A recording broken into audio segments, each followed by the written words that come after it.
I am now pleased to introduce to you Dr. Julia Engle, a member of the class of 2013.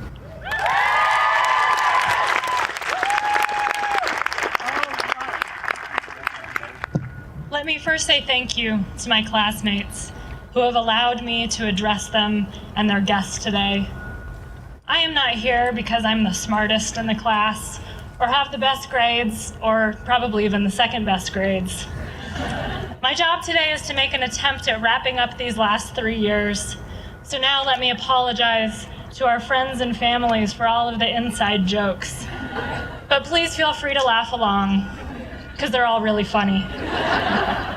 Like all graduations, this means that we will scatter ourselves across the country, and today is literally the last day that I will see many of you.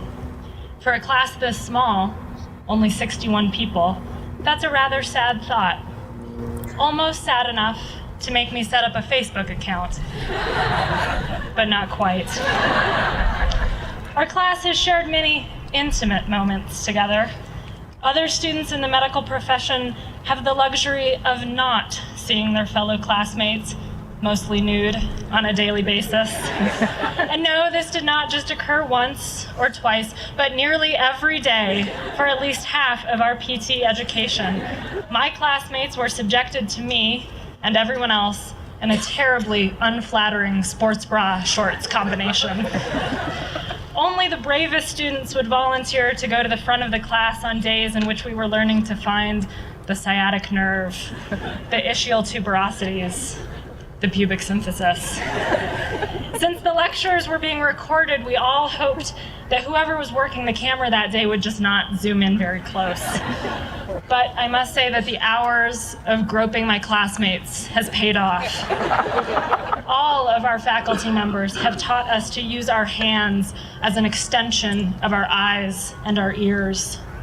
Paul insisted that we feel the accessory motion at each joint and compare it to the uninvolved side. Robin has taught us how to use our arms, hands, legs, and heads to facilitate movement in our patients with neurologic conditions. My hands have not always been the most reliable extension of my eyes and ears. Honestly, during class, I could never feel any difference from side to side. But I do remember a moment in clinic when my hands did not lie to me.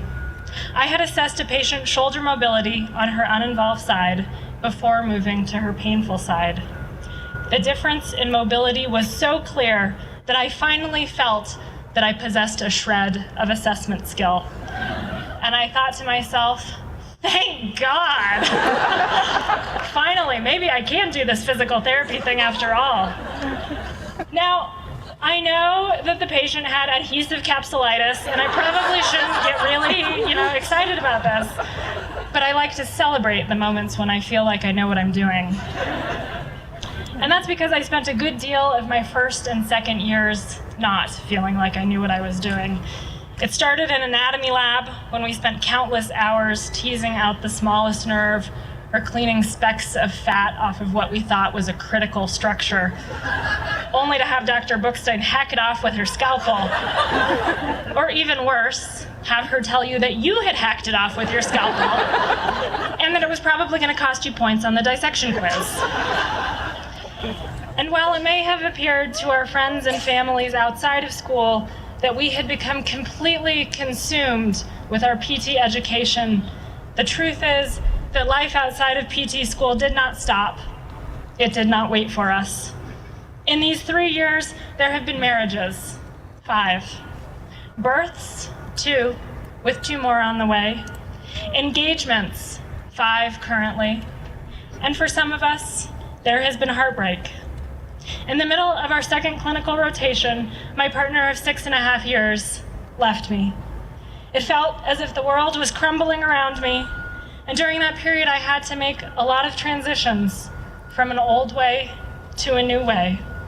But what I realized was that the life I had imagined for myself was still attainable because I chose a career that will allow me to go anywhere and work in any setting imaginable, from the largest hospital system to the smallest school district, This path all of us have journeyed down will take us in innumerable directions.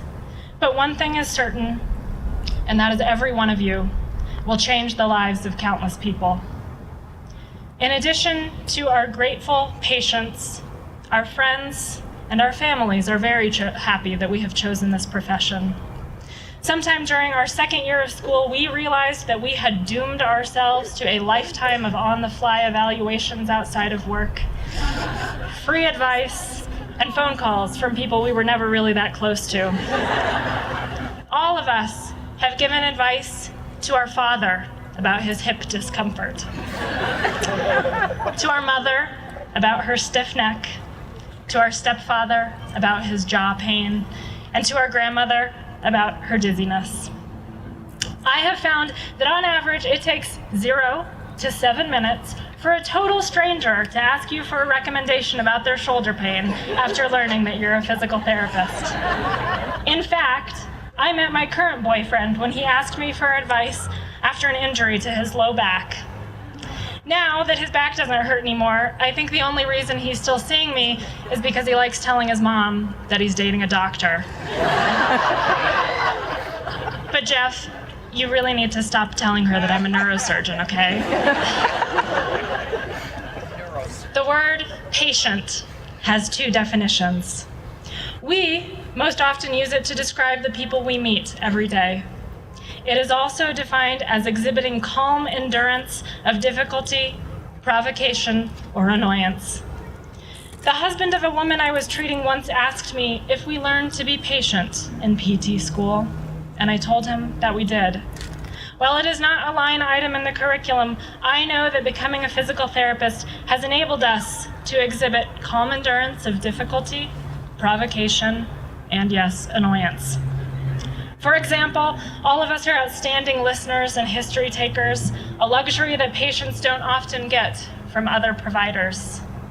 When a person with Alzheimer's disease demands to go home, we don't argue, but we simply take them for a walk. And when a patient uses his teeth to remove his blood pressure cuff in a fit of agitation when he can't use his arms, we don't get angry, but we think to ourselves, excellent problem-solving skills. And when someone continues to be non-compliant with their home exercise program week after week, we think to ourselves, why would a reasonable person do this? And later this afternoon, when my father asks me if I have found a job yet, I will be very, very patient with him. And I will explain that no, I have not found a job, but I'm sure I'll find something very soon.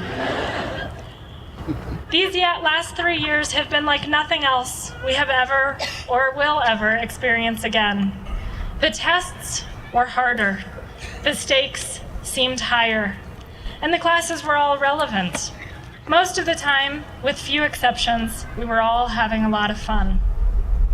Once we graduate, it may take us a while to get used to life in which we don't have PCS cases to write about, or a movement analysis assignment to upload to Blackboard before midnight, or a 100-page group assignment to meet about, or a competency exam to sweat over, or a reflection paper to write about how the interdisciplinary ethics group has opened up dialogue with the dental students, or an online quiz to take, or a module to watch about the difference between type 1 and type 2 statistical error. No, we won't be doing any of these things.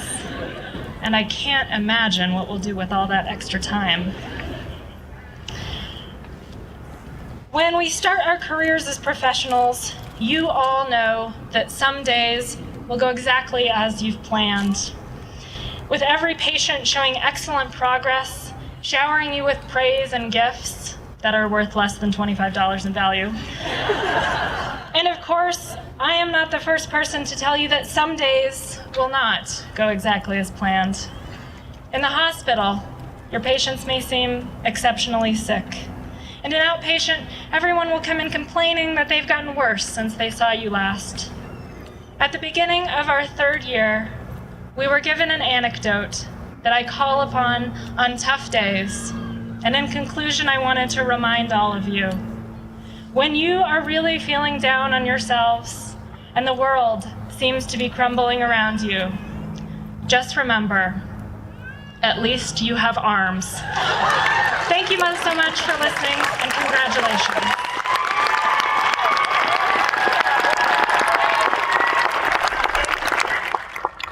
Dr. Julia Margaret Engle is from Woodland Park, Colorado. She received a Bachelor of Arts degree in biology from Lewis and Clark College in Portland, Oregon. She would like to thank all the ladies in the front row who make her laugh every day. She plans a quick trip to a tropical island before starting a new grown-up lifestyle.